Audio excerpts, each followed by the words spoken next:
Hatshepsut was the fifth pharaoh of the 18th dynasty of Egypt. Hatshepsut came to the throne of Egypt in 1478 BC. Officially, she ruled jointly with Thutmose III, who had ascended to the throne as a child 1 year earlier. Hatshepsut was the chief wife of Thutmose II, Thutmose III's father. She is generally regarded by Egyptologists as one of the most successful pharaohs, reigning longer than any other woman of an indigenous Egyptian dynasty. According to Egyptologist James Henry Breasted, she is also known as the first great woman in history of whom we are informed. Hatshepsut was the daughter of Thutmose I and his primary wife Ahmes. Her husband Thutmose II was the son of Thutmose I and a secondary wife named Mutnofret, who carried the title king's daughter and was probably a child of Ahmes I.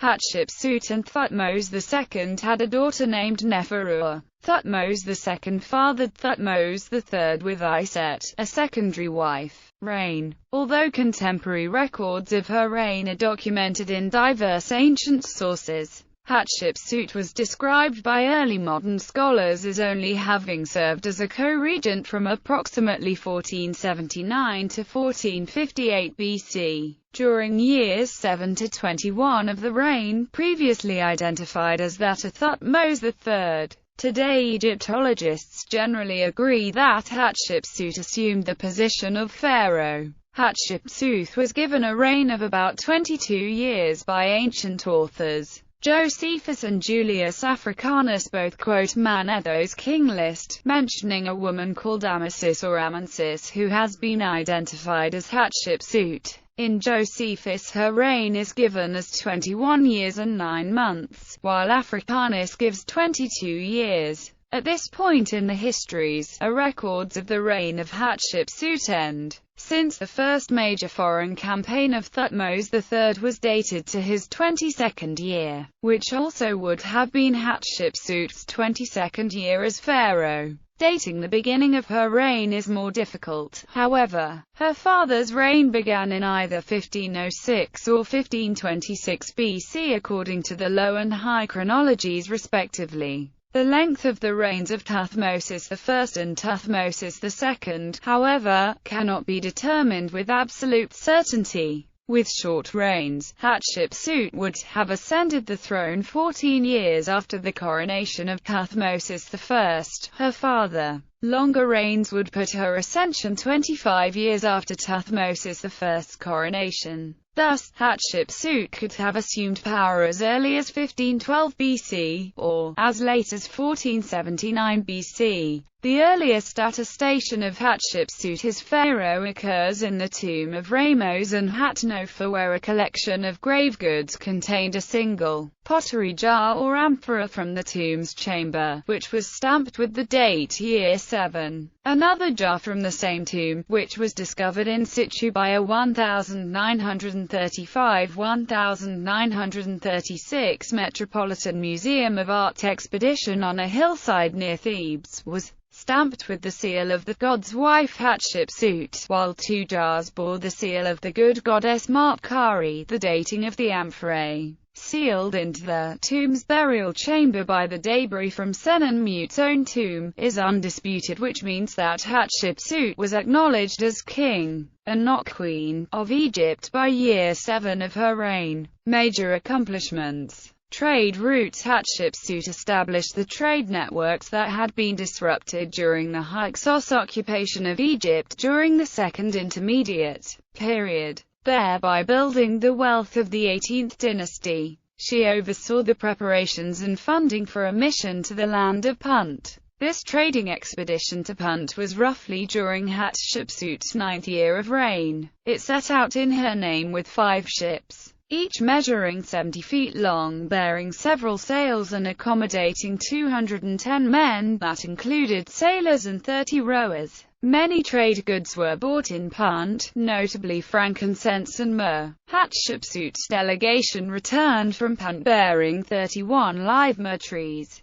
the roots of which were carefully kept in baskets for the duration of the voyage. This was the first recorded attempt to transplant foreign trees. It is reported that Hatshepsut had these trees planted in the courts of her mortuary temple complex. Egyptians also returned with a number of other gifts from Punt, among which was frankincense. Hatshepsut would grind the charred frankincense into coal eyeliner. This is the first recorded use of the resin. Hatshepsut had the expedition commemorated in relief at Deir el-Bahra, which is also famous for its realistic depiction of the queen of the land of Punt, Queen Ati. The Puntite queen is portrayed as relatively tall and possessing facial features of Semitic type. Her physique was generously proportioned, with large breasts and rolls of fat on her body. Due to the fat deposits on her buttocks, it has sometimes been hypothesized that she may have had steatopygia. However, according to the pathologist Mark Armand Ruffer, the main characteristic of a steatopygous woman is a disproportion in size between the buttocks and thighs, which was not the case with Ati. She instead appears to have been generally obese, a condition that was exaggerated by excessive lordosis or curvature of the lower spine. Hatshepsut also sent raiding expeditions to Byblos and Sinai shortly after the Punt expedition. Very little is known about these expeditions. Although many Egyptologists have claimed that her foreign policy was mainly peaceful, it is possible that she led military campaigns against Nubia and Canaan. Building projects. Hatshepsut was one of the most prolific builders in ancient Egypt, commissioning hundreds of construction projects throughout both Upper Egypt and Lower Egypt. Arguably, her buildings were grander and more numerous than those of any of her Middle Kingdom predecessors. Later pharaohs attempted to claim some of her projects as theirs. She employed the great architect Aneni, who also had worked for her father, her husband, and for the royal steward Senenmut.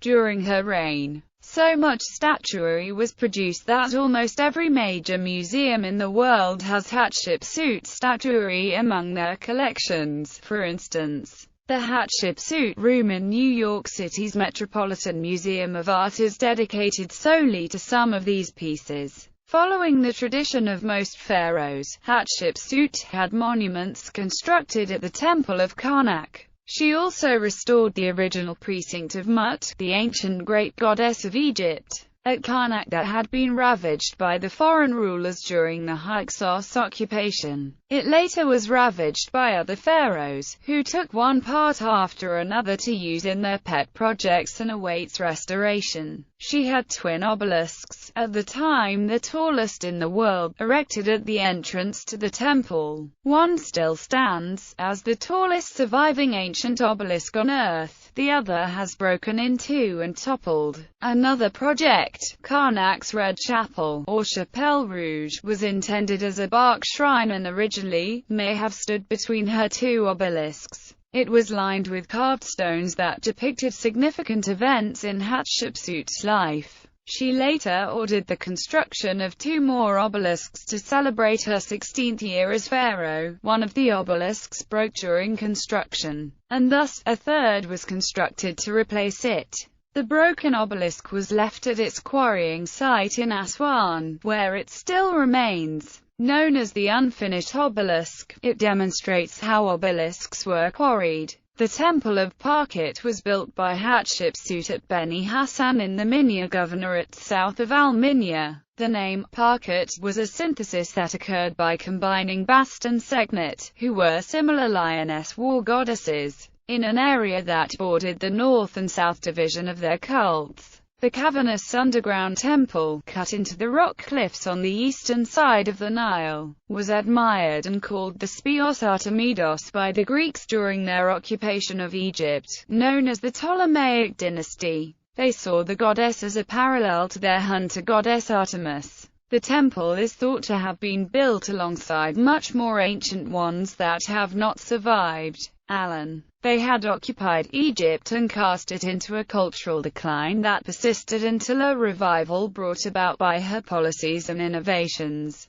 This temple was altered later and some of its inside decorations were usurped by Seti I in the 19th dynasty, attempting to have his name replace that of Hatshepsut. Following the tradition of many pharaohs, the masterpiece of Hatshepsut's building projects was a mortuary temple. She built hers in a complex at Deir el-Bahra. It was designed and implemented by Senenmut at a site on the west bank of the Nile River near the entrance to what now is called the Valley of the Kings because of all the pharaohs who later chose to associate their complexes with the grandeur of hers. Her buildings were the first grand ones planned for that location. The focal point was the Djeser or the Sublime of Sublimes, a colonnaded structure of perfect harmony nearly 1,000 years before the Parthenon was built. Djeser sits atop a series of terraces that once were graced with lush gardens.